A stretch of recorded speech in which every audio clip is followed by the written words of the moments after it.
We're talking to Mr. Ron Crowder, the founder of StreetWorks, as well as an advocate of education for HIV and AIDS.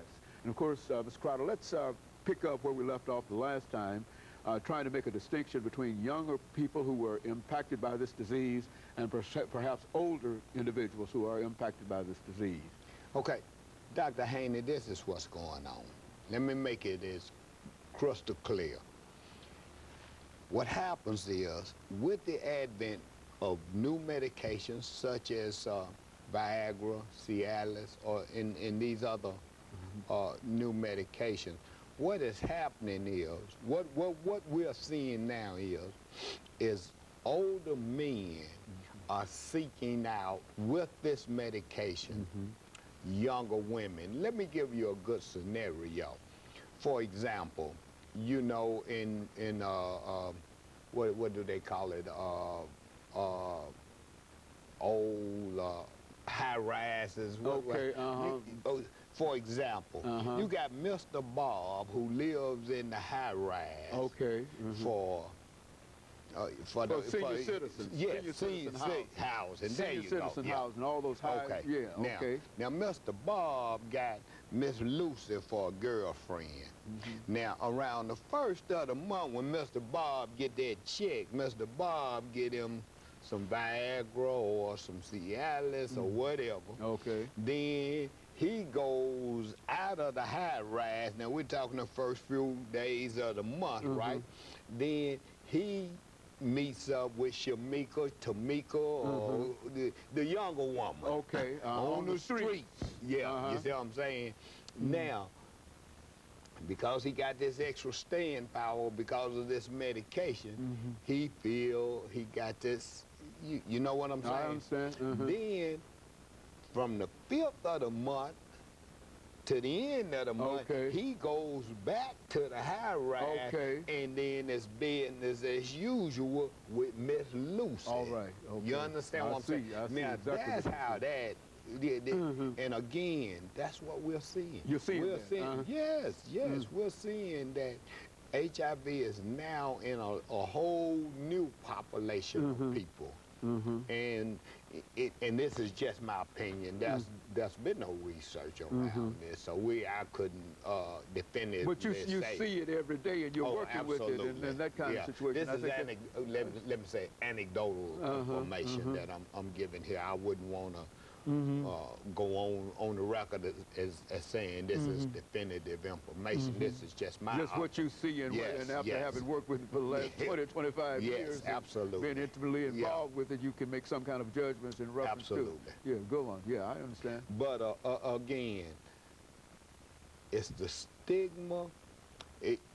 Now, while HIV has become a manageable disease, there's still that stigma and that shame that was associated when HIV was first introduced.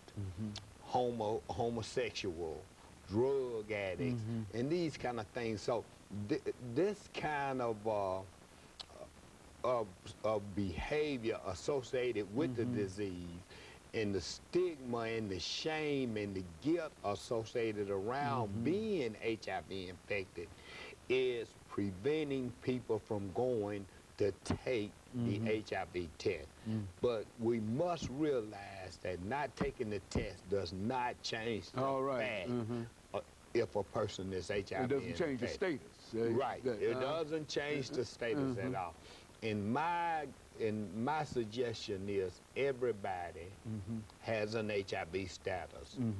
The question is, do you know yours? And you should know yours.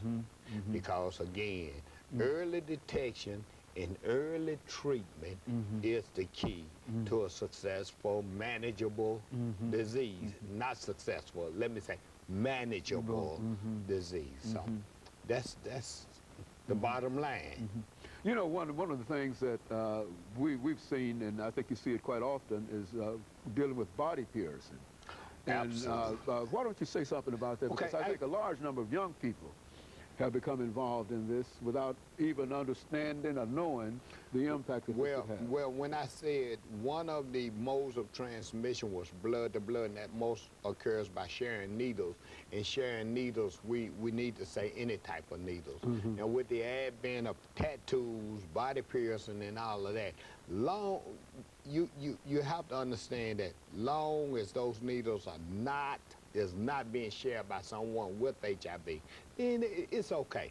But if you're going to get a tattoo, if you're going to have body piercing, just get it done by a reputable, licensed person, and make sure that they are using clean, sterile, and new needles, and you'll be okay. It's that a lot of times people go to the neighborhood person to get that tattoo. Tattoo Sean, tattoo Wayne, tattoo whoever. All right. Tattoo James Haney. You see what I'm saying? And those type things also have a risk for transmitting HIV, sharing needles. And so that's the real problem. Yeah. Well, we're not seeing a lot of that, a lot of people becoming infected that way, but we want people to know that that is a potential risk. So, you know, that's where that goes. Well, now, over the next 3 minutes that we have here, Ms. Crowder, what about the research and the attempts to, have we simply given up on trying to find some kind of vaccine or whatever? Yeah, well, is that just... let me tell you where we are with that. Number one, the United States is still, as we speak, over the last 10 to 12 years, there have been somewhere around 40 to 50,000 new HIV infections in the United States every year. One reason that is because the United States does not have a national HIV prevention strategy. We require that of every other country that we give money to, you know, for the National AIDS Fund, or if we give other countries like Africa or anybody fund their AIDS, we require that they have a national HIV prevention strategy, but we don't have one. Well, why don't we have one, Ms. Crowder? That's a question for CDC.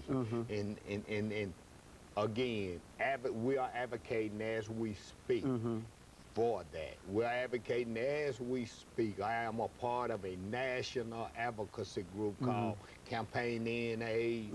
We make sure that it's on all of the presidential candidates platform. We go, I was in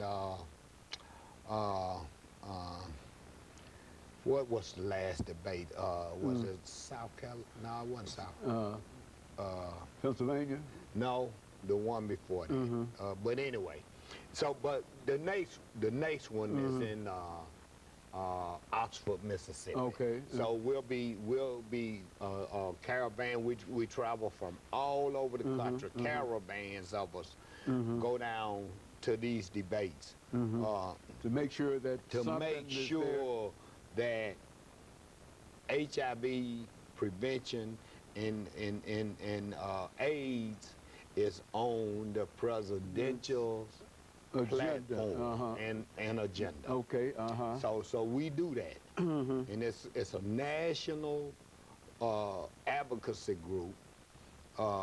And again, we have advocates from all over the country that will convene. But you just over the last minute, but you just don't have a national plan, and it would be up to the United States, and it would be up to the CDC to develop such a plan, and nobody's doing anything in that direction in reference to a plan.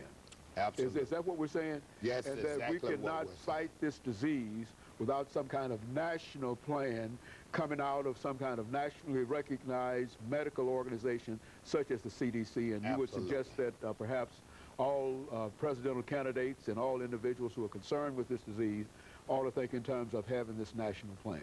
Absolutely. Not just the president, every human being should think about this whole thing. Very good. And of course, Mr. Crowder, let me thank you again for bringing by that excellent information in reference to this disease. And let me encourage our audience to tune in again next week for another informative edition of Comments. Thank you and good morning.